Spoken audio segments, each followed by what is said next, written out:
Hey friends, welcome back to the channel. My name is Ashish and today I wanted to review a car that has been due to come to India for the past some 23 years. Yes, it's the Suzuki Jimny and we were supposed to receive the third generation in 1998 and there were countless reports in the media back then, but we didn't receive it. And now it's 2021 and there are scattered reports that a long wheelbase 5-door version may finally see the light of day in India, even though this car is manufactured in India. So I wanted to give you an overview. So I'm currently in Iceland and I've been here for the past 2 weeks and I've driven this vehicle over various sorts of terrain for the past 4,000 kilometers. So it gives me a fairly good understanding of what it represents.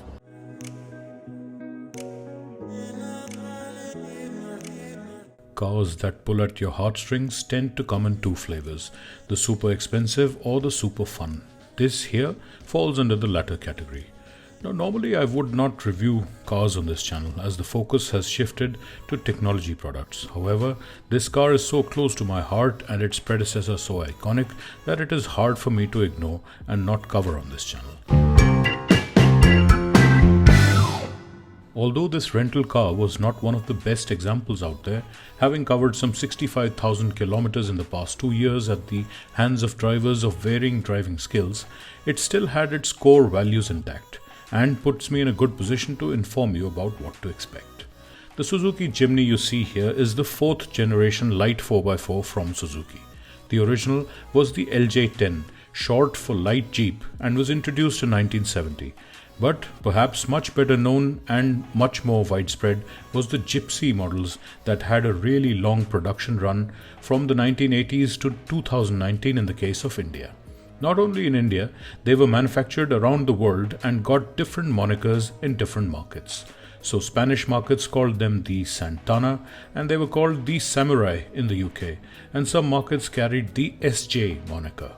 In any case, many examples survive to this day, many of them heavily modified, converted for hardcore off-road use. In India, what kept the Gypsy, as it was called here, alive for the longest time was orders from the armed forces and the police. So much so that the army could not do without the Gypsy even after Maruti announced end of production in 2019, and production was restarted solely for the army soon thereafter. So, as things stand, you cannot buy a new Gypsy today as a civilian, even though they continue to be produced for the army. And this is largely to do with emissions and safety norms that are now mandatory in India. It is quite ironic that the Jimny, which is 2 generations newer than the Gypsy, has almost ended production in the UK for the same reasons as mentioned, but more on this later. The Jimny as it stands is in a class of its own and has practically no competition. To find a small lightweight 4x4 with a proper ladder frame chassis and a low ratio gearbox in 2021 is almost like finding a needle in a haystack. So it comes with bona fide off-road capability, but its appeal is much more to do with the fact that it is nowhere near as crude as its predecessor, the Gypsy, and rides on coil springs all around, which means that handling and ride have gone from being big compromises to non-issues and even assets. So let's get some facts and figures out of the way first. The Jimny is a part-time 4x4 vehicle that is 3645 mm long in short wheelbase form and 1645 mm wide. The height is 1725 mm and the wheelbase is 2250 mm. The unladen ground clearance is 210 mm and the turning circle stands at 4.9 meters. In terms of off-road capability, the approach angle is 37 degrees, the ramp breakover angle is 28 degrees, and the departure angle, as expected for such a short stubby car, is an excellent 49 degrees. The fuel tank capacity is only 40 liters and the curb weight of the car is just 1095 kg for the manual and 1110 kg for the automatic. There is only one engine choice, that is a 1.5 liter naturally aspirated petrol that produces 102 PS of maximum power at 6000 rpm and 13.25 kgm of torque at 4000 rpm. Manual transmission cars come with 5-speed gearboxes and automatics get only 4 forward gears. The design of the car is very well executed. It's modern and good looking, whilst at the same time not leaving its roots behind.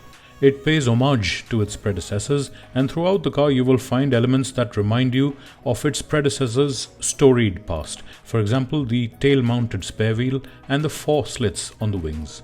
Cleverly, the car also apes the design of another iconic off-roader, the Mercedes G-Wagon, which means that it gets that iconic silhouette and shrinks it to Jimny size. It's a timeless design that will look as good 10 years down the line as it does now. The Jimny currently is a 2-door vehicle, and that means good comfort up front. The front seats of the Jimny are super comfortable and provide good all-round support for even tall or heavy drivers. I spent close to 10 hours driving this thing on certain days, and there wasn't even a hint of fatigue at the end of the day. That is saying something about a car that is a lightweight 4x4. Similar to the Swift, the front seats get full marks for comfort. No doubt the good ride and handling also contribute to the overall comfort. So in terms of the technology that's progressed, we have really come a long way since the days of the Gypsy.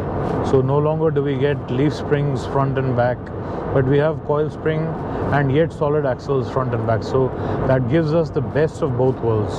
So we have a ladder on frame chassis which gives us a lot of strength and the articulation that comes with a solid axle, but with the comfort of coil springs, and it shows in the way it drives and handles. Really, you cannot fault it. Even on bad roads, the suspension is fairly compliant, and you will never be complaining about the ride quality in this car, and that's a surprise given how short the wheelbase is. And I think a large part of the credit also goes to the comfortable seats. Just like the Swift, they are nice and wide and really supportive. The dashboard design is quite modern and good looking. I like the design of the air vents, and even though this rental car is a lower spec model, there is no hint of the bare bones nature of the Gypsy here. In fact, the versions sold in Europe come with many extras that will never see the light of day in India. For example, the lane departure warning, speed signs recognition cameras, and perhaps even the tire pressure monitoring system. Now, Iceland is hardly the place to test the air conditioning system, but what I can say is that on the relatively hot days that I encountered here, the AC worked in the background as expected, and more importantly, did not have any noticeable effect on the performance. The rear is strictly for kids or for very short drives. Getting in is not that difficult thanks to the extra long front doors, but once there is barely any legroom. So it's best suited as a 2-seater, and then you can have the whole of the rear for your luggage, and in this configuration there is no lack of space. With all seats in use, it's a different story, and there's very little luggage space. In any case, 4 up in this car will struggle in terms of performance as well. This is not a torquey and large diesel SUV. It's a lifestyle choice for people looking for an alternative to the Thar. The ride is surprisingly good, and even despite the short wheelbase, you will not be left wanting in this area. Naturally aspirated petrol engines and only 102 PS of power, combined with the torque figure that is perhaps not even worth mentioning, means that this car is adequate when it comes to performance. Of course, you don't buy a lightweight 4x4 vehicle for its scintillating performance, but it feels like a missed opportunity. At least having more options and turbo engines would increase the vehicle's appeal. But simplicity does translate to reliability in remote areas, so perhaps the choice of engine isn't that inappropriate after all. It will always keep up with traffic and then some. The gear changes are smooth and enjoyable, and since the automatic only comes with a 4-speed gearbox, I would not recommend that to most people. The manual is a good jack of all trades, except perhaps for the lack of a 6th gear. So at idling speeds, the engine is fairly quiet. In fact, it is so refined that you will almost not hear or feel that it's running. When you need to get up and go, it has enough pep to keep up with traffic. But that's about it. I wouldn't really say that it has exciting performance in any respect. The cruise control functions work well, and only on the steepest hills have I found that the cruise control will give up. So if you're in 5th gear, if you have the cruise control on and the gear just simply does not have enough torque to climb that hill, it will completely disengage and you will be coasting, and you obviously have to take over manually. But in any case, an alert driver or a good driver will foresee that and take manual control before that happens. So the next criticism is again related to the issue of not having a 6th gear, because the RPMs are so high. Like say for instance right now we're doing 90 kilometers an hour, and we're at 2800 rpm, and because of that there is fair amount of noise inside the cabin. It's nowhere near close to what you would have had in the Gypsy, but it's there because of the engine as well as the tire row from the gravel. So there is road noise combined with the high RPMs of the engine. So at higher speeds on long drives, it can get a bit tiring. The advertised figure for overall fuel efficiency is 15.6 kmpl for the manual and 14.49 for the automatic. Now in the real world, if you're doing constant highway speeds in excess of 100 km per hour, then the high RPMs and the wind resistance will mean figures of only around 10 km per litre. Slow down and this will easily go up to near about the advertised figures. Fortunately, the light curb weight means that it will do well in town and be fairly fuel efficient. If it's driven the way it is intended to be, then you will seldom see less than 12 kmpl under any condition.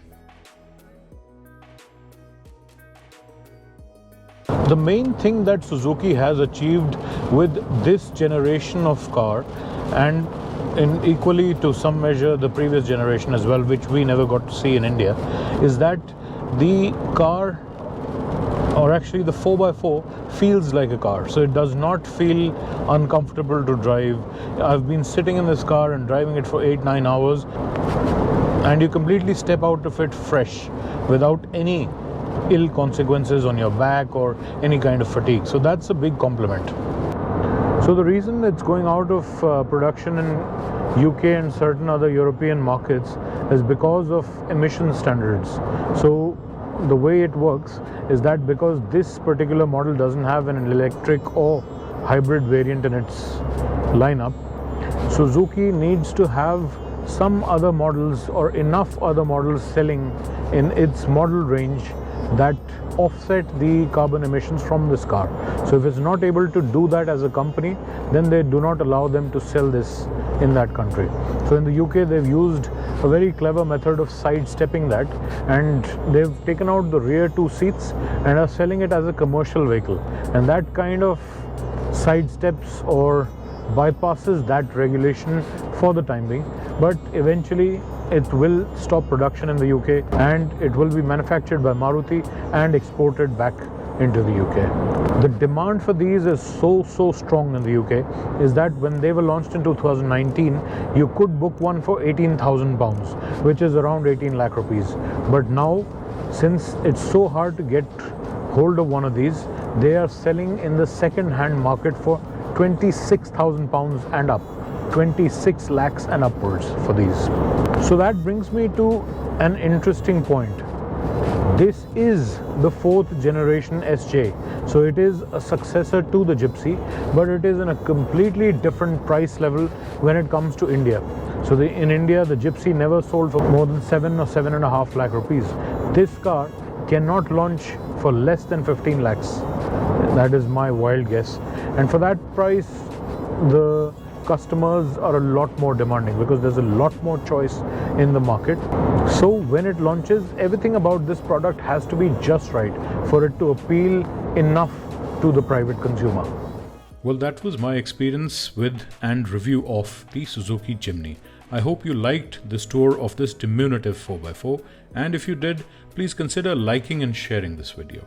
If you're interested in watching a travelogue about Iceland in Hindi, then I will link to that soon in the description for my other channel. So be sure to watch this space.